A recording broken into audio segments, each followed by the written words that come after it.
My name is Andrea, and I am 31 years old. I still remember that Christmas as if it's carved into my bones, the kind of memory that doesn't fade no matter how much time passes. Because at Christmas, my parents turned away my 10-year-old at the door, and nothing in my life was ever the same after that night.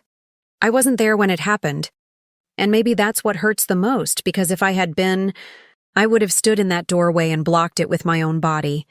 But instead, my little girl stood there alone, small hands clutching gift bags she had picked out herself, her heart so full of hope she didn't even think rejection was possible. She had to walk home alone carrying every gift she'd brought, and had to spend Christmas in an empty house. And every time I imagine her walking back through the cold with lights glowing in other people's windows, laughter leaking into the street, I feel like I failed her in the one moment that mattered most. That morning had started so normally.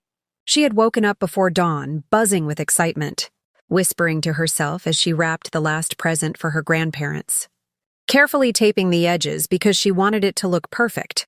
She kept asking me if they would like the scarf she'd chosen for Grandma, if Grandpa would laugh at the silly mug she picked, and I told her yes because I truly believed they would, because I wanted to believe my parents were still capable of love when it counted.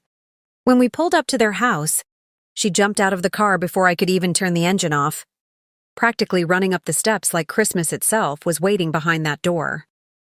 I stayed back for a moment, digging in my purse for my phone, smiling to myself, thinking how proud I was of her, thinking this was going to be one of those memories we'd talk about for years. I didn't hear the first words exchanged, but I saw the door open just enough for my mother's face to appear, tight and pale, her eyes flicking past my child as if she were something inconvenient left on the porch.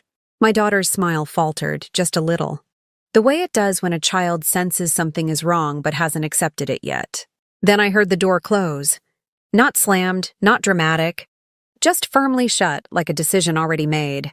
I called out confused, asking what was going on. But by the time I reached the steps, my daughter was already turning back toward the driveway, her shoulders hunched, her arms straining under the weight of the gifts she refused to put down. She didn't cry, not then, and that somehow made it worse, because she looked at me with this calm, wounded expression and said, "It's okay, Mom, they're busy." That lie broke something inside me. I knocked, I rang the bell. I raised my voice, but there was no answer. Just the muffled sounds of a television somewhere inside, like nothing had happened at all. People like to think cruelty comes with shouting and anger, but sometimes it comes quietly, in the choice to ignore a child standing in the cold. I drove her home in silence because I didn't trust myself to speak without falling apart. And when we stepped into our dark, undecorated house, the reality hit her all at once. She set the gifts down neatly by the door, as if she was still hoping someone would come to claim them, and asked if she could put the tree lights on even though we didn't have a tree. That was the moment I knew the damage was deeper than hurt feelings. It was a crack in her sense of belonging, a question forming in her mind about whether she deserved love at all. When I found out, I didn't shout. I took action. But not yet, not that day, because first I had to sit with her on the couch, wrap her in a blanket, and promise her that none of this was her fault, that adults sometimes make choices that have nothing to do with the worth of the child standing in front of them.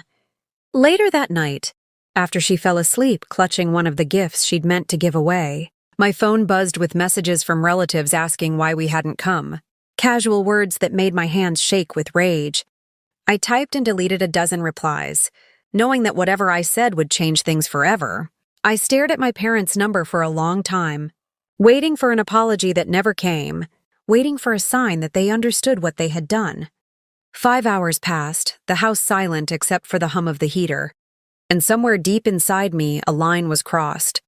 Because even though they didn't know it yet, 5 hours later their lives started to unravel, and the first thread was the quiet promise I made to my sleeping child that no one would ever make her feel unwanted again.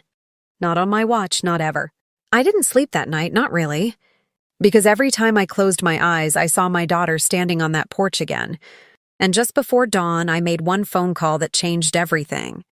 To the one person in our family who had always seen things clearly, my great-grandmother Eleanor, a woman so sharp and principled that even at 93, her voice could still slice, through lies like glass.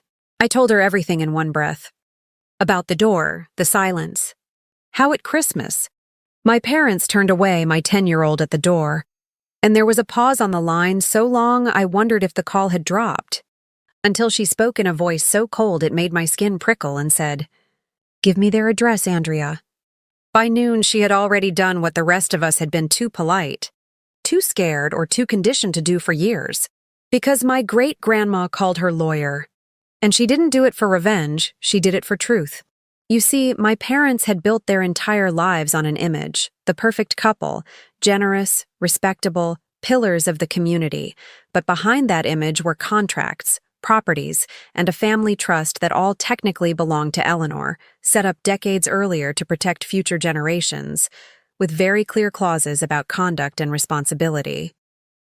When Daddy Grrr, her lawyer, arrived at their house later that afternoon, my parents thought it was a mistake, some routine paperwork, until they read the words that detailed exactly how their choices had consequences.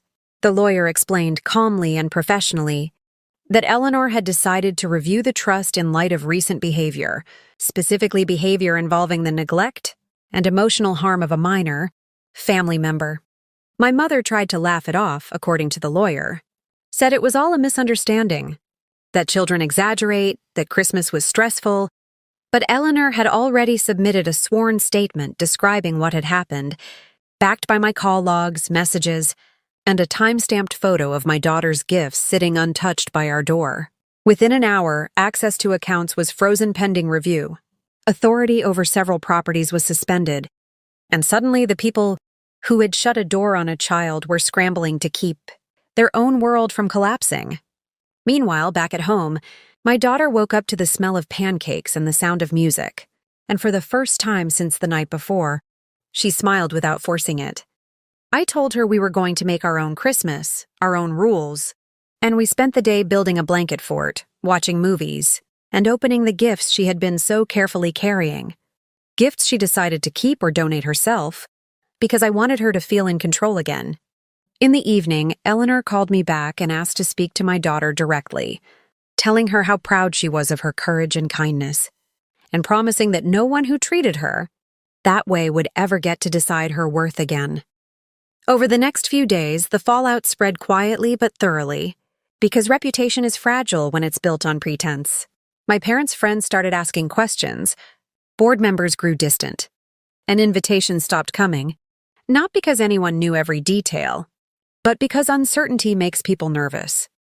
When my parents finally called me, their voices were sharp with panic instead of authority, demanding to know what I had done, and I told them the truth that when I found out, I didn't shout, I took action.